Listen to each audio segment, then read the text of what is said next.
जय माता दी दोस्तों, मधुरामंदिर.com के इस वीडियो में आप सभी का स्वागत है।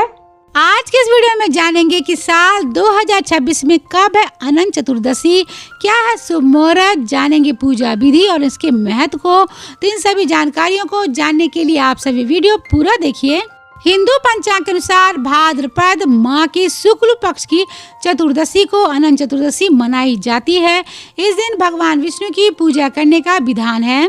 धार्मिक मान्यता है कि अनंत चतुर्दशी के दिन भगवान विष्णु अपने अनंत रूप में होते हैं और अपने भक्तों को सुख, समृद्धि, दीर्घायु और सुखमय जीवन का आशीर्वाद दिया करते हैं। अनंत चतुर्दशी के दिन ही भगवान गणेश जी की गणेश चतुर्थी के दिन स्थापित हुई मूर्ति को भी विसर्जित किया जाता है। इस कारण से इस पर्व का सनातन धर्म में विशेष महत्व है। भगवान गणेश को जहां सभी देवताओं में प्रथम पूजनीय माना जाता है, तो वहीं भगवान विष्णु को सृष्टि का संचालन माना गया है। इसलिए अनंत चतुर्दशी की पूजा और व्रत को बहुत ही फलदायक माना गया है। मान्यता है कि अनंत चतुर्दशी की पूजा और व्रत को करने से शुभ कार्यों में आने वाली बाधाएं दूर होने के साथ ही दुखों का भी नाश होता है। तो चलिए जान लेते हैं कि साल 2026 में अनंत चतुर्दशी कब है और क्या है शुभ मुहूर्त।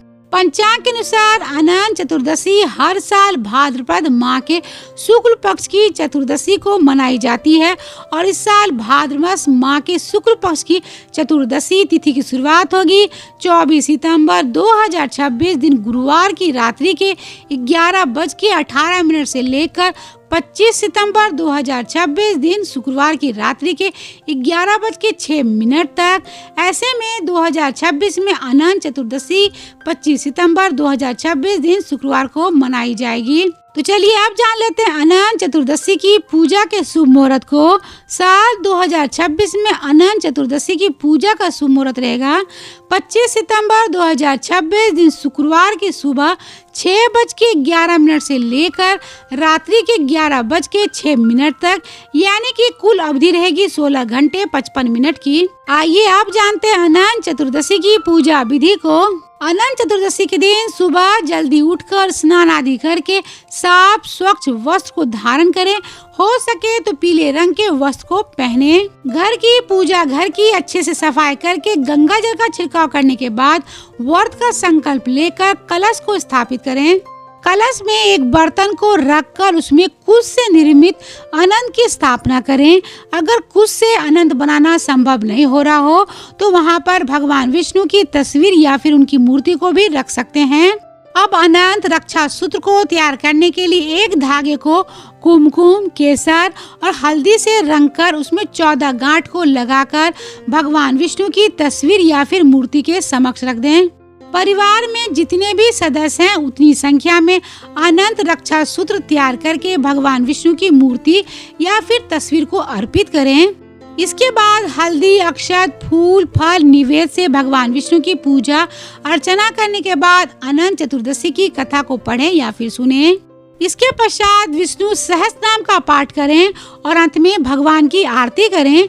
जब पूजा समाप्त हो जाए तो अनंत सूत्र को बाजू में बांध लें, लेकिन इस अनंत सूत्र को पुरुष दाएं हाथ के बाजू और महिलाएं बाएं हाथ के बाजू में बांधें। इसके पश्चात सामर्थ्य अनुसार ब्राह्मण को भोजन कराएं या फिर दान कराने के बाद प्रसाद को ग्रहण करें। तो चलिए अब जान लेते हैं अनंत चतुर्दशी की महत्व को। धार्मिक मान्यता के अनुसार महाभारत के समय से ही अनंत चतुर्दशी की शुरुआत हुई थी। इसके अलावा भगवान विष्णु अपने अनंत नाम से लोकप्रिय हुए, जो शाश्वत का प्रतीक है। चतुर्दशी का शब्द का अर्थ यानी कि 14 होता है और भगवान विष्णु ने सृष्टि के आरंभ में 14 लोकों तल, अतल, वितल, सुतल, तलातल, सलातल, पताल, भू, भुव, जन, तप, सत, म की रचना किया था। इसके साथ ही इनकी रक्षा के लिए 14 रूपों में प्रकट हुए थे, जिससे कि यह अनंत नजर आने लगे थे। इसलिए अनंत चतुर्दशी का व्रत भगवान विष्णु की पूजा के लिए समर्पित है। मान्यता है कि इस दिन किए गए पूजा पाठ से भगवान विष्णु प्रसन्न होते हैं और अनंत फल देते हैं।